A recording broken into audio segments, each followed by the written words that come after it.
పేద ప్రజల ఆరోగ్యం కోసం బ్రహ్మాండంగా మనం ఆనాడు కష్టపడి టిమ్స్ హాస్పిటల్ కడితే ఇక ముఖ్యమంత్రి గారు పోయి రిబ్బన్లు కట్ చేస్తా ఉన్నాడు. ఆయన జేబులో కత్తెర పెట్టుకొని తిరుగుతా ఉన్నాడు ముఖ్యమంత్రి గారు. పాపం జేబులో కత్తెర పెట్టుకొని తిరుగుతుంటే జేబు దొంగ అనుకునేరు. ఆయన జేబు దొంగ కాదు, గజ దొంగ. జేబు దొంగలు పాపం చిన్న చిన్న దొంగతనాలు చేస్తారు. ఈయన మామూలు దొంగ కాదు, దండుపాలెం బ్యాచ్ కు నాయకుడు. కాబట్టి ఆయన ఆ జేబులో కత్తెర పెట్టుకొని ఎక్కడ మనం కట్టిన ఫ్లైఓవర్ ఉంటే అక్కడ పోయి రిబ్బన్ కట్ చేస్తాడు. ఎక్కడ మనం కట్టిన బిల్డింగ్లు, టిమ్స్ హాస్పిటల్ లాంటి బిల్డింగ్లు ఉంటే వాటికి రిబ్బన్లు కట్ చేస్తాడు. మనం కట్టిన డబుల్ బెడ్రూమ్ ఇళ్లకు పోయి రిబ్బన్లు కట్ చేసి మేమే ఇచ్చినామని చెప్తున్నాడు. నేను ఈ వేదిక ద్వారా, కూకట్పల్లి వేదిక ద్వారా అడుగుతా ఉన్నా రేవంత్ రెడ్డి గారిని, అయ్యా రేవంత్ రెడ్డి గారు, ఇందిరమ్మ ఇండ్లు అన్నావు కదా, ఇందిరమ్మ ఇండ్లంటివి కదా, ఎస్సీ ఎస్టీలకు 6 లక్షలు ఇస్తా అన్నావు, మిగతా వాళ్ళందరికీ 5 లక్షలు ఇస్తా అన్నావు. హైదరాబాద్ మహానగరంలో ఒక్క ఇందిరమ్మ ఇల్లు నువ్వు కట్టినట్టు చూపెడితే, ఒక్క ఇందిరమ్మ ఇల్లు నువ్వు కట్టినట్టు చూపెడితే నేను శాశ్వతంగా రాజకీయ సన్యాసం తీసుకుంటా, దమ్ముందా రుజువు చేయని చెప్పి నేను వారిని ఇవాళ సవాల్ చేస్తా ఉన్నా. ఒక్క ఇల్లు హైదరాబాద్ మహానగరంలో ఒక్క ఇల్లు ఎక్కడన్నా కట్టినావా, దమ్ముంటే చూపెట్టు. ఉన్న ఇల్లు కూలగొట్టడం తప్ప కొత్త ఇల్లు కట్టే తెలివి లేదు. కానీ చెప్పుకుంటాడు నేను గుంపు మేస్త్రిని అని. గుంపు మేస్త్రి అంటే కడతాడా కూలగొడతాడా అమ్మా నాకు తెలియక అడుగుతా. గుంపు మేస్త్రి అంటే కట్టాలా.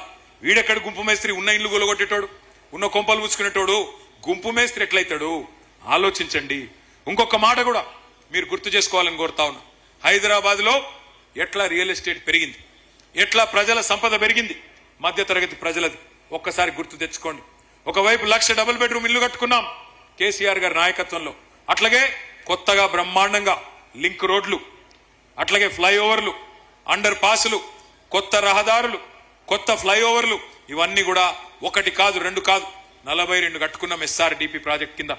మీ కూకట్పల్లి నియోజకవర్గంలోనే మీ ఎమ్మెల్యే మాధవరం కృష్ణారావు గారి విజ్ఞప్తి మేరకు JNTU ఫ్లైఓవర్ కానీ, అట్లాగే బాలానగర్ ఫ్లైఓవర్, మన కుత్బుల్లాపూర్ కూకట్పల్లి ఇద్దరికి కూడా ఉపశమనం కలిగించే ప్రాంతం, ఎప్పటి నుంచో మీరు ఎదురు చూస్తున్న బాలానగర్ ఫ్లైఓవర్ కానీ, అండర్ పాస్లు కానీ, ఇవన్నీ కూడా నిర్మాణం చేసుకున్నాం. మంచినీళ్ళ సమస్య పరిష్కారం చేసుకున్నాం, రహదారులు విస్తరించుకున్నాం, మెట్రో నిర్మాణం చేసుకున్నాం. చక్కగా అభివృద్ధి పదంలో ముందుకు తీసుకొని పోతా ఉంటే అప్పుడు మరి మన వాళ్ళు రియల్ ఎస్టేట్ చేసుకునే బిల్డర్లు కానీ, చిన్న చిన్న ప్లాట్లు కొనుక్కునే మధ్యతరగతి ప్రజలు కానీ అందరి సంపద పెరిగింది. మరి వాళ్ళు ఏం జరుగుతా ఉంది రియల్ ఎస్టేట్ లో? 2.5 ఏళ్లు దరిద్రం వచ్చి కూర్చున్నట్టు కాంగ్రెస్ వచ్చి నెత్తిన కూర్చున్నది. దేశం మొత్తం వదిలించుకున్నది కాంగ్రెస్ అనే దరిద్రాన్ని.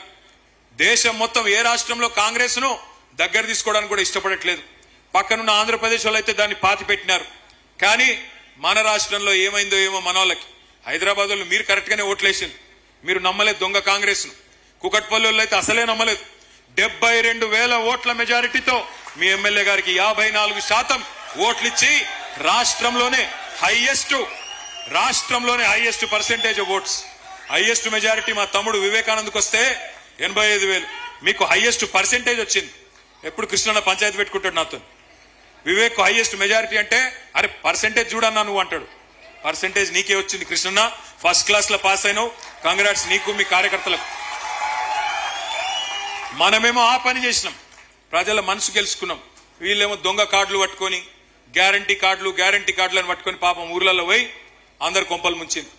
నేను చెప్పిన ఆ రోజే కేసీఆర్ గారు ₹1,00,000 ఆడపిల్ల పెళ్లికిచ్చి 15 లక్షల మంది పేదింటి ఆడబిడ్డల పెళ్లిళ్లు కళ్యాణ లక్ష్మి షాదీ ముబారక్ పేరు మీద చేయిస్తే ఈ దొంగ కాంగ్రెస్ వాళ్ళు వచ్చి 1,00,000 ఏం సరిపోతుంది, తులం బంగారం ఇస్తామన్నారు. నేను ఆ రోజే చెప్పిన, తిరిగి చెప్పిన. పెద్ద ఆయన కేసీఆర్ గారు కూడా చెప్పినారు, మోసపోతే గోసపడతారు, బాధపడతారు, మోసపోకండి, అది మంచి పార్టీ కాదు కాంగ్రెస్ పార్టీ అని. పెద్ద ఆయన కేసీఆర్ గారు పెద్ద మనిషి కాబట్టి మర్యాదగా చెప్పిండు. నేనేం చెప్పినా అంటే వీళ్ళు బంగారం ఇచ్చే బ్యాచ్ కాదు, పుస్తల తాడెత్తుకపోయే దొంగల బ్యాచ్, ఇది నమ్మకండి అని చెప్పిన నేను. కానీ కొంతమంది దురదృష్టవశాత్తు వాళ్ళు నమ్మడం జరిగింది. నమ్మిన పాపానికి ఈ రోజు ఎట్లా ఉందో పరిస్థితి మా ఆడకూతురులందరికీ రాష్ట్రంలో కనబడతానే ఉన్నది. ఇలా రియల్ ఎస్టేట్ రంగం ఎట్లా కుదేలైపోయింది అంటే నిన్నటికి నిన్న ఇందిరా పార్క్ దగ్గర ఆ సెంట్రింగ్ వర్కర్స్ ఉంటారు, హమాలీలు ఉంటారు, వారందరు సెంట్రింగ్ వర్కర్లు. వాళ్ళు పాపం ఎంతో కష్టపడి నిర్మాణ రంగంలో రాత్రనక పగలనక, ఎండాకాలం లేదు వానకాలం లేదు పనిచేస్తూ ఉంటారు.